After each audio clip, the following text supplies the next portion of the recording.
आचार्यं केशवं बादरायणं सूत्रभास्कृतौ वन्दे भगवन्तौ पुनः पुनः।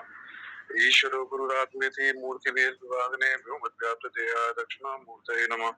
ओम शांति शांति शांति। वसुदेव सुतं देवं कंसचारूणमर्दनं देवकी परमानन्दं कृष्णं वन्दे जगद्गुरुं। कृष्णं वन्दे जगद्गुरुं। नमस्ते रामचन्द्राय नमः। गोविंदाय नमस्तुभ्यं नमस्ते परमात्मने अद्वैत ब्रह्मरूपाय ज्ञानगम्याय ते नमः। नमः पूर्णाय रम्याय माधवाय चिदात्मने ओम श्री परमात्मने नमः। श्रीमद् भगवद गीता चतुर्थ अध्याय श्री भगवानुवाच बहुने में बीती तानि जन्मानि तप चार्जुन तान्यं वेद सर्वाणि न तुम वेद परंतप अजो अपि सन्नुव्यात्मा भूतानां ईश्वर विजन प्रकृतिं स्वाम अधिष्ठाय संभवतः माया यदा यदा हि धर्मस्य ग्लानिर्भवति भारत धर्मस्य सदात्मानं सृजाम्यहम् परित्राणाय साधूनां विनाशाय च दुष्कृतां धर्म संस्थापनार्थाय संभवामि युगे युगे। जन्म कर्म से दिव्यम एवं यो वेत्ति तत्वता थिक्ता देहं पुनर्जन्म नैति मामेति सो अर्जुन। बीतराग भया क्रोधा मनमया मामुपाश्रिता भयभो ज्ञान तपसा पूता मत अमगत ये तामां प्रपदन्ते तांसे भजाम्यहं मम वर्तानुवर्तन्ते मनुष्य। तो भगवान ने सांसारिक मोह और शास्त्र जनित मोह, दो मोह को दूर करने के लिए दूसरे अध्याय 52 और 53 नंबर श्लोक बोला कि जब तक व्यक्ति को सांसारिक मोह है, लौकिक मोह है, जो मिलने और बिछड़ने वाले पदार्थ है उनको अपना मानना, अपने लिए मानना, उसमें शरीर से लेके बाकी जितने भी अनाथ पदार्थ हैं उन सब अनाथ पदार्थों को अपना मानना, आत्मा से भिन्न जो अनात्मा है उन सब पदार्थ, व्यक्ति, परिस्थिति, संसार जो कुछ है वो सब अनात्मा है, वो सब बिछड़ जाएगा, उसको अपना मानना, अपने लिए मानना, ये सांसारिक मोह है।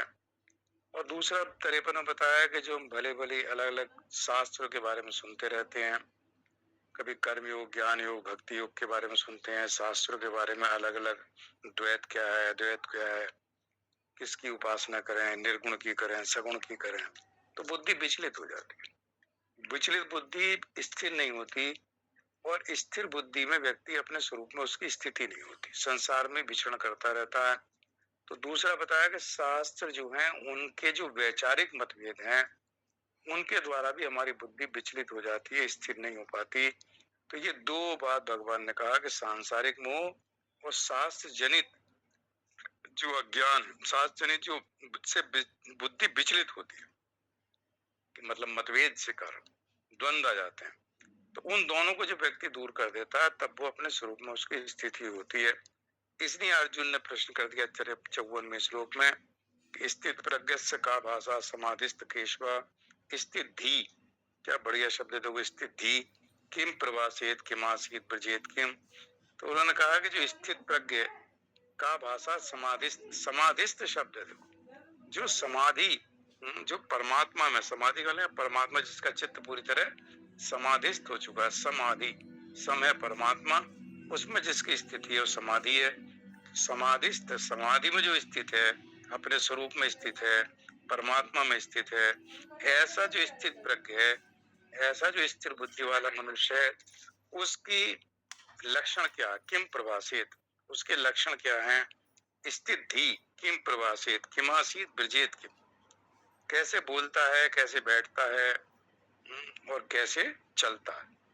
तो लौकिक दृष्टि से अर्जुन के प्रश्न है बोलना, बैठना, चलना, और भगवान के जो उत्तर हैं वो कैसे बोलता है, इसमें बोलने का नहीं दिया, कैसे उसके अंतर्करण में भाव होते हैं। तो भगवान भाषा के ऊपर जब यहाँ कहते हैं किम प्रभाषित, तो भाषा के ऊपर, बोलने के ऊपर, वाणी के ऊपर जोर नहीं दे रहे, भाव के ऊपर देते हैं। क्योंकि सबको पता भी है कि पदार्थ, पदार्थ से श्रेष्ठ है क्रिया, क्रिया से श्रेष्ठ है भाव, और सबसे श्रेष्ठ है उद्देश्य। तो जो भी हम क्रिया करते हैं उससे भाव शुद्ध है, भाव श्रेष्ठ है। तो हमारा भाव उस क्रिया के पीछे कैसा है, किस भाव के अंतःकरण में क्या भाव है जो क्रिया कर रहे हैं। क्रिया सबकी एक है, यज्ञ करेगा, दान करेगा, तप करेगा, बोलेगा, सुनेगा, सब एक सी तरह से करते हैं। ज्ञानी हो या अज्ञानी हो, क्रिया में भेद नहीं है, अंतःकरण के भाव में भेद है।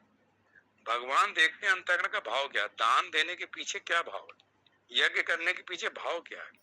इसलिए यज्ञ करता है, दान देता है कि समाज में मेरी प्रतिष्ठा होगी, लोग जानेंगे, अखबारों में न्यूज आएगी, इस मुझे बड़ा सेटिस्फेक्शन मिलेगा, समाज में मेरी प्रतिष्ठा बढ़ेगी। ये अंदर भाव है। बाहर वालों को कुछ पता नहीं चलता, वो बड़ी तारीफ करते हैं, सत्कार करते हैं, मान करते हैं। वो मान के लिए दे रहा है या अपना कर्तव्य कर्म समझ के दे रहे हैं। तो भगवान ये कहते हैं कि मैं देखता हूँ उसके पीछे भाव क्या है, और भाव से पीछे भी उससे पीछे उसका उद्देश्य क्या है।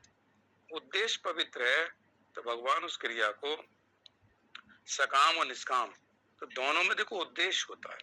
कामना है और कामना से रहित, तो दोनों क्रियाओं के पीछे जो उद्देश्य है, कोई कामना के वशीभूत होकर हम क्रिया कर रहे हैं या कोई कामना से रहित है, कोई कामना नहीं है, बस केवल अपना लोक संग्रह है, लोक निर्वाह की दृष्टि से, शरीर निर्वाह की दृष्टि से हम कर्म कर रहे हैं। तो भगवान देखते हैं इस कर्म के पीछे इसका उद्देश्य क्या है।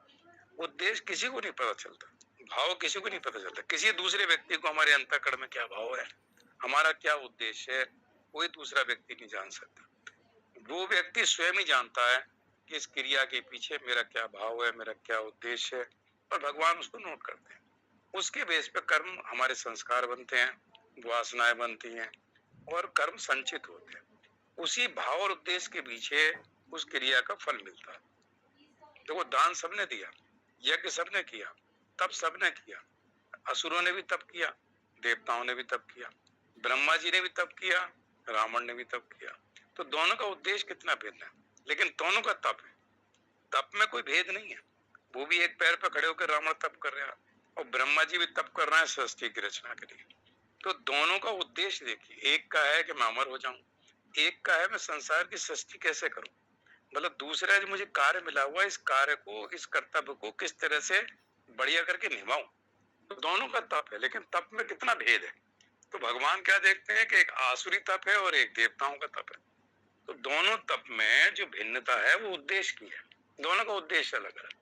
तो भगवान देखते हैं उद्देश्य को, इसलिए उद्देश्य पवित्र होना चाहिए। उद्देश्य पवित्र होगा तो क्रिया पवित्र होगी। उद्देश्य और भाव पवित्र रहेंगे तो क्रिया कैसी कर लो। दूसरों को हम दिखा सकते हैं, दूसरों को हम मतलब एक तरह से बेवकूफ बना सकते हैं, लेकिन जो अंतःकरण में परमपिता परमेश्वर बैठा हुआ है, अंतर्यामी परमात्मा, वो उस भाव और उद्देश्य को देखता। तो अर्जुन का यहाँ प्रश्न था किम प्रभाषेत किम आसीत ब्रजेत किम, लेकिन भगवान ने भाव को कहा। तो पहला श्लोक 55 पे शुरू किया, भगवान ने उसके लक्षण बताए, क्या भाषा, तो उसके लक्षण कैसे होते हैं, जो स्थिर बुद्धि वाला। तो स्थिर बुद्धि वाला का प्रश्न क्यों किया, चूंकि 52-53 में भगवान ने कहा कि मनुष्य की बुद्धि स्थिर नहीं होती सांसारिक मोह के कारण और शास्त्रीय मतभेद के कारण। शास्त्रीय मतभेद के कारण बुद्धि में विचलित भाव हो जाते हैं। तो विचलित भाव होने के कारण मनुष्य की बुद्धि स्थिर नहीं हो पाती, विचलित रहती है। विचलित बुद्धि में मनुष्य अपने स्वरूप में स्थित नहीं हो सकता। तो इसलिए अर्जुन का प्रश्न 52 और 53 श्लोक के आधार पर है। इससे जो पिछले श्लोक है जिसमें कर्म और बुद्धि की बात आती है, उसको तीसरे अध्याय के पहले दूसरे श्लोक में अर्जुन ने अपने प्रश्न को होल्ड पर रख रखा है। तीसरे अध्याय में तब अर्जुन बोलेंगे जब भगवान का एक प्रवचन स्थित प्रज्ञ का पूरा हो जाए। स्थित प्रज्ञ में 18 श्लोक हैं। इसको स्थित प्रज्ञ गीता कहते हैं। ये स्थित प्रज्ञ गीता है। स्थिर बुद्धि वाला मनुष्य कैसे होते हैं, इसमें साधक भी है, सिद्ध भी। साधक को क्या करना चाहिए, क्या साधन है, साधक को किस साधन का उपयोग करना चाहिए ताकि वो सिद्ध हो जाए, सिद्ध अवस्था को प्राप्त हो जाए। तो यहाँ साधक और सिद्ध हर श्लोक के अंदर दोनों विषय हैं। एक में एक लाइन है संसार के त्याग की, एक लाइन है परमात्मा की प्राप्ति की। संसार के त्याग के लिए हम साधन करते हैं। साधक चाहता है कि मैं संसार से मेरा संबंध विच्छेद हो जाए, संसार से मेरा त्याग हो जाए। संसार मतलब जो अनात्मा है, इसके साथ मेरा कोई संबंध न रहे, और जो मेरा वास्तविक स्वरूप आत्मा है उसके साथ में अपने स्वरूप की स्थिति हो जाए, उसका मुझे बोध हो जाए। इसलिए हर श्लोक के अंदर साधक और सिद्ध दोनों की अवस्थाएं हैं। हम सब साधक हैं, कोई ये भी सिद्ध नहीं हुआ है। तो इसलिए भगवान ने और कहा है कि जो साधक साधना करता है इस उद्देश्य की प्राप्ति के लिए, वो मुझे बड़ा प्रिय है। ये बात भगवान ने 12वें अध्याय के 20वें श्लोक में कहा। तो इसलिए साधन करते रहना चाहिए, लेकिन साधन में कहीं मतलब थोड़ा सा ये जरूर आत्मचिंतन करते रहना चाहिए कि मेरे अंदर पिछले 1 आध साल में कोई परिवर्तन आया या नहीं आया, या जहां था वहीं हूँ। तो ये जो साधन है कि भगवान कहते हैं प्रजाति यदा कामान सर्वान पार्थ मनोगतान आत्मने आत्मना तुष्टा स्थित प्रगतोच्यते। यदा और तदा जब कह देते हैं भगवान, जिस समय और उसी समय, मतलब जिस समय मन में आई हुई सारी कामनाओं को प्रजाति भली भांति त्याग देता है। प्र जो उपसर्ग लगा देते हैं, जहाती का मतलब त्याग है। एक दूसरा जहाती हो गया था पीछे, बुद्धि युक्त तो जहाती है, उभे सुकृत दुष्कृत, वहां भी जहाती आया था। जहाती मतलब त्याग कर देता, उभे मतलब दोनों का, सुकृत और दुष्कृत, पुण्य और पाप दोनों का। जब समबुद्धि से युक्त व्यक्ति पुण्य और पाप दोनों कर्मों का त्याग कर देता है, न पुण्य कर्म के साथ संबंध रखता है न पाप कर्म के साथ संबंध रखता है, तो ऐसा व्यक्ति जन्म बंधन के से मुक्त हो जाता। उसको बार बार जन्म लेना पड़ता, क्योंकि सब कर्म, उसको कोई भी कर्म संचित नहीं हुआ। संचित नहीं हुआ तो उसे भोगना नहीं पड़ेगा, भोगना नहीं पड़ेगा तो भोगने नहीं, जन्म नहीं लेना पड़ेगा। उसी बात को यहाँ भगवान कहते हैं प्रजाति भली भांति। प्र उपसर्ग लगा दिया, वहां प्र नहीं था तो यहाँ प्र लगा दिया। जब भली भांति कामान सर्वान पार्थ मनोगतान, मन में आई हुई कामनाओं को भली भांति त्याग देता है, तो पहला हुआ साधन। साधक कैसा होना चाहिए कि वो धीरे धीरे धीरे धीरे हमारे मन में आने वाली कामनाएं, इच्छाएं कम होती चली जाए। ये हमें साधना करनी है कि हमारे अंदर जो सांसारिक इच्छाएं आती हैं, चाहे वो भोगों की हैं, चाहे लौकिक दृष्टि से इच्छाएं आती रहती हैं, वो इच्छाएं धीरे धीरे कम होती चली जाए। शून्य नहीं होंगी, लेकिन धीरे धीरे धीरे धीरे जो बहुत ही आवश्यकता है, वही मन में कोई बात आए कि जो हमारे जीवन में बहुत आवश्यक है, शरीर के निर्वाह के लिए आवश्यक है, उस इच्छा को हम पूर्ण करें। और जो अनावश्यक है, जिसके बिना हमारा शरीर निर्वाह हो सकता है, जिसके बिना हमको ज्यादा दिक्कत नहीं हो सकती, वो इच्छा का अगर त्याग भी कर दें, ये हमारी सामर्थ्य में है, तब भी कोई दिक्कत नहीं है। हमारी सामर्थ्य गाड़ी खरीदनी है और हमारे सामर्थ्य भी है, पैसा भी है, तो हमें खरीद लेनी चाहिए। घर की जरूरत भी है, तो वो कामना नहीं है, वो हमारी जरूरत को पूरी करने के लिए, जो परिवार के लिए जरूरतें हैं, तो वो हमारी आवश्यकताएं हैं। आवश्यकता और इच्छा में फर्क है। तो भगवान कहते हैं मन में आने वाली कामना कभी भी हमारा स्वरूप नहीं है, हम पूर्ण काम है। अकाम जब व्यक्ति होता है तब उसके अंदर कामनाएं होती हैं। परमात्मा का अंश होने के कारण परमात्मा पूर्ण पूर्णमिदम, परमात्मा पूर्ण है, तो पूर्ण में कोई अपूर्णता नहीं होती। और जब अपूर्णता नहीं होती तो उसको किसी चीज की प्राप्ति की कोई इच्छा नहीं होती। तो हमारा स्वरूप पूर्ण है, पूर्ण काम है, आप काम है। लेकिन जब हम संसार से संबंध स्थापित करते हैं तो संसार अपूर्ण है, कभी संसार पूर्ण नहीं हो सकता। संसार में हमेशा अपूर्णता रहती है। तो उस संसार में साथ संबंध बनाने के कारण हमारे मन में अनगिनत कामनाएं आती रहती। कामना की पूर्ति होने के बाद हमें एक आनंद की अनुभूति होती है, अच्छा लगता है कि मेरी इच्छा थी बहुत दिनों से ये करने की, आज पूरी हो गई। बड़े सुख से सोता है, बड़े सुख से भोजन करता है और घर में एक खुशी खुशी का माहौल बनता है। क्यों ऐसा लगता है कि मुझे बड़े आनंद की अनुभूति हो रही मेरी इच्छा पूरी होने के बाद? ऐसा क्यों होता है, इसको बढ़िया करके समझाया है पंचदशी में कि जब मनुष्य के अंदर कोई कामना आती है तो उसका मन विचलित होता है। जब तक वो कामना पूरी ना हो जाए तब तक वो कामना कैसे पूरी होगी, कहाँ से धन आएगा, कहाँ से क्या करूंगा, कब होगा, कब नहीं होगा, इस तरह का सोचते सोचते उसका मन विचलित होता रहता है। जिस दिन वो कामना पूरी हो जाती है तो आनंद क्यों आता है? एक कामना पूरी होने के बाद में जब तक दूसरी कामना उत्पन्न नहीं होती तो बीच का जो स्थिति है वो कामना रहित है। आज शाम हमारी एक कामना थी जो बहुत दिन से थी, मान लो पूरी हो गई। नई कामना एकदम उत्पन्न नहीं होती, नई कामना हो सकता है 1-2 दिन के बाद उत्पन्न हो। जो कामना रहित स्थिति है, एक कामना थी पूरी हुई, दूसरी कामना भी उत्पन्न नहीं हुई है, तो एक कामना की पूर्ति और दूसरे कामना की उत्पत्ति के बीच में जो स्थिति है उसको कहते हैं कामना रहित। उस वक्त कोई कामना नहीं। कामना रहित जब मन होता है तो मन में जब कोई कामना नहीं होती, मनोगतान, कामान सर्वान पार्थ मनोगतान, मन में आई हुई कामना। अब मन में कोई कामना नहीं, गाड़ी खरीदने की बहुत दिन से थी, 1 साल से सोच रहे थे, मान लो आज खरीदी, तो रात में सपने में गाड़ी गाड़ी गाड़ी गाड़ी ऐसा लगता है कि बस अब ये दूसरी इच्छा भी नहीं आएगी, क्योंकि गाड़ी में सारा पैसा लग गया। तो अब कामना रहित मन में आनंद की अनुभूति होती है, क्योंकि मन में जो कोई कामना नहीं। लेकिन हम सोचते हैं कि मेरी कामना पूर्ति होने के कारण मुझे आनंद की अनुभूति हो रही, लेकिन वो है कि जब मेरे मन में कोई कामना नहीं है, वो कामना पूर्ति हो गई, अब कामना रहित है। अब मन में कोई कामना नहीं, वो कामना पूरी हो गई। नई कामना जब उत्पन्न होगी कि अब मुझे बड़ा वाला टीवी लेना, अब उसके लिए पैसे का इंतजाम करना, तब फिर मन विचलित होने लगे। तो ये जो बीच की स्थिति है, एक कामना पूर्ति होने के बाद दूसरी कामना उत्पन्न होने से पहले, उसको कहते हैं कामना रहित। और कामना रहित मन है वो शांत होता है। तो जब शांत होता है तो उसका अपने स्वरूप में स्थिति होती है। हर व्यक्ति का जो आत्मा है, हर व्यक्ति का अपने स्वरूप में स्थिति है, उसकी बुद्धि स्थिर है। बुद्धि स्थिर क्यों नहीं होती? क्योंकि संसार में रहने के कारण बुद्धि विचलित होती रहती, कभी ये समस्या, कभी ये समस्या, कभी ये समस्या। तो जब बुद्धि विचलित होती है तो अपने स्वरूप में उसकी स्थिति नहीं होती। स्थिति बोलना है। तो बुद्धि स्थिर नहीं होती, प्रजाति है भली भांति जब त्याग देता है। यह देखो, मनोगतान को कहते हैं मन में आने वाली कामना। तो कामना मनोगतान बोला है, कामना रहती नहीं है मन में, आने जाने वाली होती है। जैसे आगमा पाई कहा था, मात्रा स्पर्श कौन थे, इंद्रियों के जो विषय जो आगमा पाई है, सुख दुख जो है आगमा पाई। तो ऐसी कामना जो है मन में आती है, लेकिन हमारा संबंध जब मन के साथ हम तादात्म्य करते हैं तो उस कामना को हम अपने अंदर समझते हैं कि मेरे स्वरूप में आ गई कामना, जबकि स्वरूप तो पूर्ण है। तो उस कामना को हम अपने साथ जोड़ लेते हैं, मन में आने वाली कामना। मान लो कोई कामना आई, कुछ खाना पीना, रेस्टोरेंट में जाना, और हमने उसको त्याग दिया, ज्यादा उस कामना के चक्कर में नहीं पड़े, तो मन में आई, उसके साथ हम बंधे नहीं, कामना समाप्त हो गई।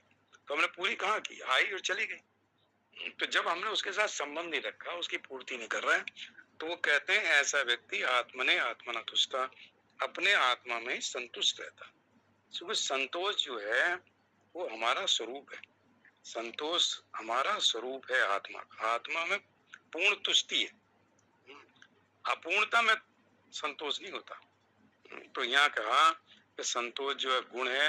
जब अंतःकरण में कोई इच्छा नहीं होती तो कहते हैं अंतःकरण में उस व्यक्ति के अंदर बड़ा संतोषी जीव है। कहते हैं लोग कितना संतोषी व्यक्ति है, कभी उसको मैंने भागते दौड़ते नहीं देखा। जो खा लिया, जो मिल गया, जो कर लिया, उसी में संतोष रखता है। तो इसको कहता संतोष उसका गुण है, और संतोष स्वरूप है कि जब अपने स्वरूप में स्थिति हो गई, आत्मने आत्मना तुष्टा, तुष्ट है। संसारिक लौकिक वस्तुओं में तुष्टि का कारण नहीं है कि वो देखता है कि लौकिक वस्तु अगर मिल जाए तो मैं तुष्ट हो जाऊंगा, संतुष्ट हो जाऊंगा।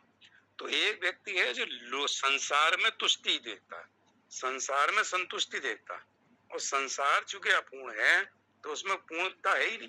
पूर्णता नहीं है तो पूर्ण रूप से संतोष हो ही नहीं सकता, हमेशा असंतोष है। तो संसार में असंतोषी है और अपना स्वरूप में पूर्ण संतोष है। तो इसको भगवान ये कहते हैं कि वो व्यक्ति जो है आत्मा से आत्मा में संतुष्ट रहता है, तुष्ट रहता है।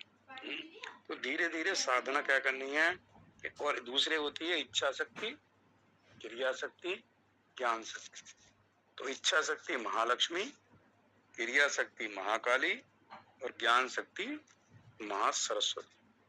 तो तीन जो है महालक्ष्मी, महाकाली, महासरस्वती। शुरू देखो जब देवी सप्तशती पढ़ते हैं तो अंतिम में आता है कि महालक्ष्मी जो उत्पत्ति दिखाते हैं, सतोगुण है, सतोगुण रजोगुण तमोगुण। तो उससे महाकाली की उत्पत्ति हुई, फिर महा सरस्वती की उत्पत्ति हुई, इस तरह से दिखाते हैं। तो पहले इच्छा जागृत होती है मन में। जब इच्छा जागृत, पहले मन में इच्छा ही आएगी, कामना आएगी। तो कामना आने के बाद जो व्यक्ति ज्ञानी है वो ज्ञान शक्ति के द्वारा उसको देखता है, क्या इसकी पूर्ति करनी आवश्यक है, क्या इसके बिना काम चल जाएगा, क्या मेरे जीवन में बहुत आवश्यक है। जब ये वो भी कहता है कि नहीं आवश्यक है, ज्ञान के द्वारा, विवेक के द्वारा उसने देख लिया इस इच्छा की पूर्ति करना ठीक है, तो महाकाली क्रिया शक्ति है। फिर वो क्रिया करता, उस इच्छा की पूर्ति के लिए क्रिया करता। तो इन्हीं में घूमता रहता, इच्छा शक्ति, ज्ञान शक्ति, क्रिया शक्ति। कई व्यक्तियों में ज्ञान की कमी है, तो जैसी इच्छा आती है उसके पीछे क्रिया शुरू कर देता है। तो तीनों का तीनों, इसलिए महालक्ष्मी, महासरस्वती, महाकाली तीनों का नाम आता है एक साथ, क्योंकि मनुष्य में। और ये कहते हैं कि अगर प्राण शक्ति के रहते रहते इच्छा शक्ति समाप्त हो जाए तो व्यक्ति का जन्म नहीं होता। लेकिन इच्छा शक्ति बनी हुई है, प्राण शक्ति खत्म हो गई, मृत्यु हो गई, अभी भी इच्छा शक्ति थी, कोई ना कोई इच्छा बनी हुई है, तो उसका जन्म निश्चित है। क्योंकि इच्छाओं की पूर्ति के लिए दूसरा शरीर मिलेगा। कब मिलेगा मनुष्य शरीर ये कुछ नहीं कर सकते, कितनी योनि में घूमेगा उसके बाद मनुष्य शरीर मिलेगा, मिलेगा जो। तो कब उसका वो पूर्णोदय होता है, इसमें मनुष्य योनि मिलेगी, वो उसके जो संचित कर्म है, कौन से कर्म परिपक्व हो गए मनुष्य योनि देने के लिए, तो उस पर डिपेंड करता है। तो इसलिए इच्छा कैसे भगवान ने शुरू किया, उसके लक्षण क्या है, स्थित प्रज्ञ के लक्षण क्या, तो लक्षण आ गए। फिर कहते किम प्रभाषित, बोलता कैसे। अब देखो, बोलने पे भगवान ने बोलने की बात नहीं की 56वें श्लोक में। अब भगवान कहते हैं किम प्रभाषित, वो बोलता कैसे। वहां कहा सुख दुख उद्विग्न बना, अनुद्विग्न बना, सुख और दुख में उद्विग्न नहीं होता। अब कितना मुश्किल काम है, कहना कितना आसान है। दुख आएगा तो बड़े बड़े आदमी हिल जाते हैं, कहना तो बहुत सही है, लेकिन कुछ देर के लिए बुद्धि विचलित हो जाती है। बुद्धि विचलित हो जाती है मतलब उद्वेग में नहीं कहो, लेकिन मतलब विचलित भाव तो आता ही है, इधर देखना उधर भागना, ये बीमारी आ गई शरीर, क्योंकि जिस शरीर में रह रहे हैं, शरीर में जब कुछ आता है तो उससे दिक्कत आती है। दुखेशु अनुद्वेग मना, दुख में उद्विग्न नहीं हो, दुखों की प्राप्ति के होने पर जिसके मन में उद्वेग नहीं होता। और सुखेशु विगत स्पृहा, सुख में सुखों की प्राप्ति में सर्वथा निष्प्रह, बीतराग भया क्रोधा, जिसके भय राग और क्रोध नष्ट हो गए, ऐसे को कहा मुनि। मुनि स्थिति मुनि उच्चते, ऐसे बुद्धि, ऐसे देखो भगवान ने यहाँ मनुष्य नहीं कहा, मुनि कहा, ऐसा मुनि स्थिर बुद्धि कहा जाता। कई जगह भगवान ने मानव शब्द इस्तेमाल किया, कई जगह पुरुष किया, कई जगह जंतु किया, कई जगह महात्मा किया, यहाँ मुनि शब्द, ऐसा मुनि स्थिर बुद्धि वाला। अब यहाँ क्यों मुनि कह रहा है, किम प्रभाषित, कैसे बोलता है। अर्जुन कहते हैं स्थिर बुद्धि वाला मनुष्य किम प्रभाषित, बोलता कैसे। अब देखो मुनि कैसे बोलता है, वो तो मननशील है। मुनि को जो मौन से है, मौन अवस्था में, मतलब बड़ा मनन करता है, मौन है, मन शांत है, ऐसा है मुनि, मननशील है, मौन है। और मौन को क्या कहा, मानसिक कहा। मौन जो लक्षण है वो 7वें अध्याय में मानसिक तप का कहा, वाणी का मौन नहीं कहा। वाणी का जब तप का है वो मौन शब्द नहीं आया, क्योंकि वाणी मन में बहुत ज्यादा विचार आ रहा है और बोलने की बहुत ज्यादा तड़प आ रही है, लेकिन मुंह बंद कर रखा है, तो क्या वो शांत है, मुंह नहीं है। मन में बहुत ज्यादा आ रही बातें किसी को देखने को, लेकिन कह रखा है कि आज मेरा मौन है, बोलूंगा नहीं। तो वाणी संबंधी तप नहीं हुआ, क्योंकि मन, लेकिन मन अगर मौन हो जाए तो वाणी अपने आप मौन हो जाएगी। क्योंकि मन अगर मौन है तो वाणी क्या बोलेगी, जो है बैखरी पश्यंती मध्यमा परा। तो वाणी बोलने से पहले अंदर भाव उत्पन्न होते हैं ना मन में, उन भाव को वाणी व्यक्त करती है। भाई वाणी का काम क्या, जो मन में भाव आया उसको व्यक्त कर देती है। ज्ञानी व्यक्ति क्या करता है कि जो मन में भाव आते हैं उनके ऊपर विचार करता है। जो वाणी संबंधी तप है, उसमें क्या है कि वो देखता है कि अनुद्वेग कर्म वाक्यम सत्यम प्रिय हितम चेत, जो मैं बोलने जा रहा हूँ सत्य है, जो मेरे मन में भाव आ रहा है जिनको व्यक्त करने जा रहा हूँ बैखरी वाणी, वो सत्य है, जो मेरे शब्द निकल रहे हैं प्रिय है, या दूसरे को बहुत ज्यादा चुभ जाएगी। चलो सत्य भी है, प्रिय भी, तो क्या हितकारी है। अगर उसका कोई हित नहीं है तो मैं क्यों अपना समय खराब कर रहा हूँ बोलने से। तो सत्य है, प्रिय, सत्य मतलब यथार्थ, जैसे मैंने सुना है और जैसा देखा है, जैसा पढ़ा है, बिल्कुल वैसे ही बोल रहा हूँ। तो सत्य है, प्रिय है, हितकारी है, और उद्विग्न नहीं होगा। उससे व्यक्ति सुन के ऐसा नहीं है विचलित हो जाए मेरी बात को, तो ऐसा भाव मन में जब आया तो उसने उस भाव को ज्ञान शक्ति के द्वारा विचार करेगा बोलने से पहले कि चारों बातें इसके अंदर हैं, तब वाणी व्यक्त करेगी। और दूसरा व्यक्ति जो है, जो मन में आता है बोल देता है, दूसरे आदमी को बुरा लग जाता है तो उसको 4 बार तक सॉरी सॉरी सॉरी सॉरी बोलता रहता है और उससे संबंध भी खराब हो जाते हैं और दुआ सलाम भी जो थोड़ी बहुत है वो बंद हो जाती है। तो ऐसे वाणी को बोलने तो भगवान ने यहाँ क्या किया, मौन मुनि स्थिर धी मुनि उच्चते, कि ऐसा व्यक्ति कैसे बोलता है। अर्जुन का प्रश्न, किम प्रवासित, किम प्रवासित, तो उसको कहते हैं किम प्रवासित, कैसे बोलता। अब देखो अर्जुन पूछ रहे हैं कैसे बोलता है और भगवान कह रहे हैं स्थिर धी मुनि उच्चते, कि ऐसा मुनि है। वो मुनि कौन, जो मननशील मनुष्य, बहुत कम बोलता है, वाणी के जो भाव आ रहे हैं उनको भी मनन करता है, तब व्यक्त करता है। बड़ा मतलब जहाँ आवश्यकता है वहां बोलता है। पता नहीं रामसूरदास जी का हम पढ़ा था कि अगर एक शब्द बोलने से काम चल जाए तो पूरा वक्तव्य, पूरा क्या बोल रहे थे, पूरा जो सेंटेंस है वो नहीं बोलना चाहिए। उन्होंने लिखा है कि अगर एक शब्द से आपका बोलने से काम चल जाए तो पूरा सेंटेंस नहीं बोलना चाहिए। अगर एक शब्द से काम चल जाए तो वाणी की बचत करनी चाहिए, क्योंकि वाणी में हमारी जो प्राण शक्ति है वो क्षीण होती है। तो बहुत ज्यादा बोलने से, आप अगर 1 घंटा बोले और आपका 15 मिनट में काम हो जाए तो 1 घंटे बोलने पर जो आपकी वाणी की जो अंदर की प्राण शक्ति है वो क्षीण होती, कमजोर होती है। तो उसको कहा मुनि जो मननशील है, किम प्रवासित, कैसे बोलता है, वो मनन करता है, जहां आवश्यकता हो वहां बोलेगा, कम बोलेगा।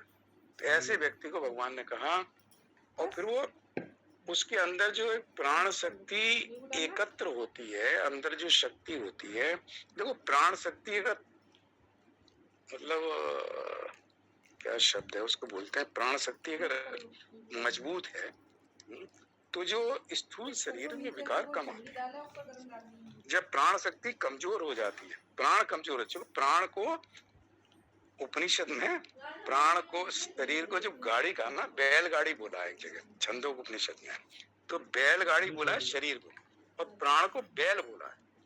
मतलब यही शब्द में बोल रहा हूँ कि प्राण जो है इस गाड़ी का बैल है, इस गाड़ी को चलाता है।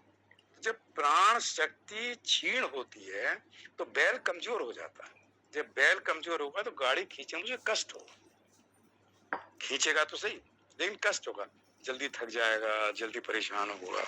तो इसलिए कहते हैं कि प्राण शक्ति क्षीण जब होती है तो विकार आने लगते हैं। तो ज्यादा बोलने से प्राण शक्ति क्षीण होती है।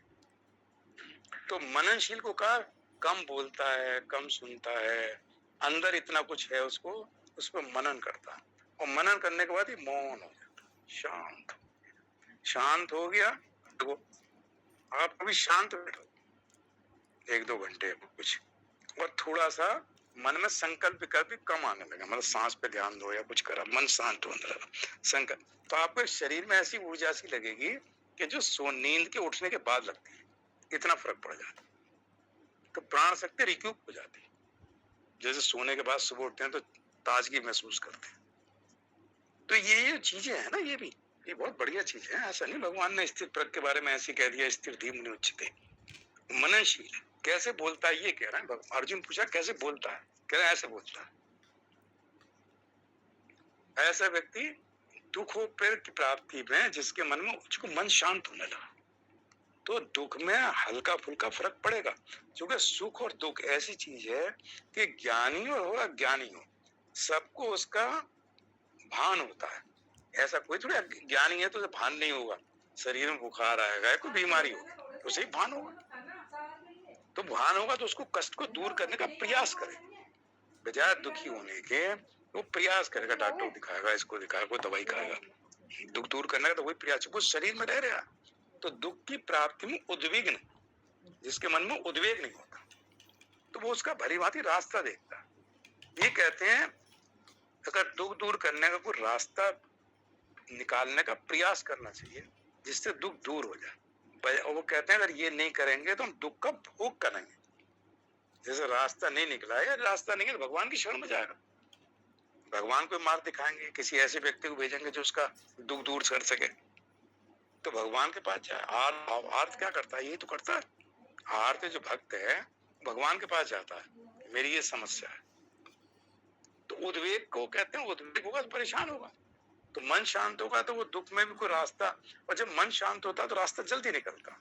अब देखो, जब हमारे मन में कोई, घर में कोई बहुत बड़ी समस्या आ जाए तो आदमी कुछ नहीं सोचता क्या करूं, या तो किसी को फोन करेगा या पड़ोसी को आवाज देगा कि बताओ क्या। वो कहेगा परेशान मत रहो, तुम आराम से गाड़ी लेके अस्पताल जाओ।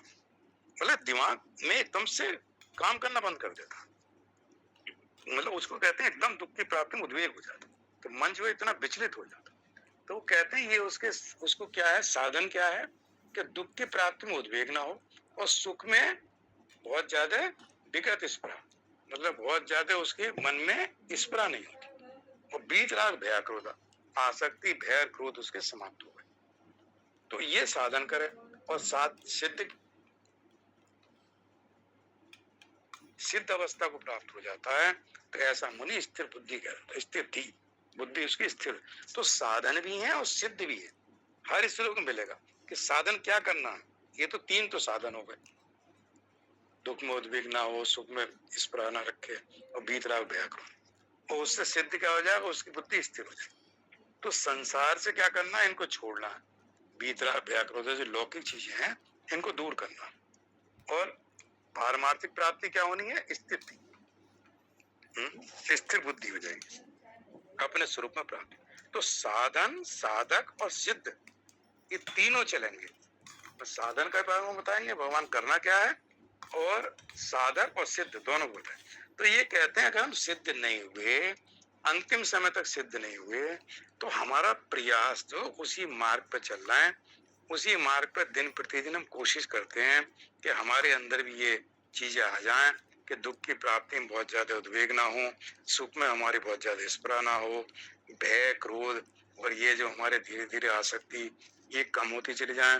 कितनी कम हो रही है, कितनी नहीं हो रही है, वो अलग इशू है, लेकिन प्रयास है, साधन हम यही कर रहे हैं। तो साधन को और प्रयास को भगवान देखते हैं कि हमारा उद्देश्य क्या है। उद्देश्य यही है कि हमें परमात्मा की प्राप्ति करनी और ये साधन करना। नहीं हो रहा सफल, कलयुग का समय है, उतनी शरीर में मजबूती नहीं है, उतना हमें जो वातावरण मिल रहा है वो नहीं है, संगी साथी उस तरह के नहीं है, समाज में अलग अलग तरह की परेशानियां हैं, खाना पीना शुद्ध नहीं है, बहुत सारी चीजें हैं। तो उन कहते हुए जो सतयुग में होना था वो कलयुग में नहीं होता।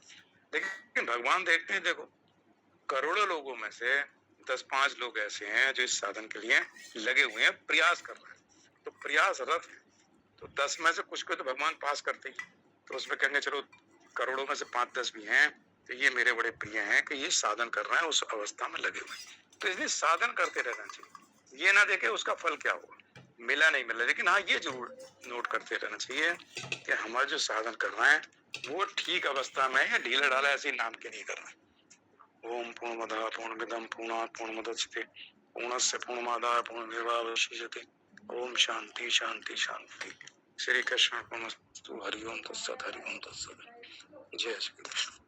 हाँ जी सुशील जी, पारिक जी कुछ प्रकाश डालो।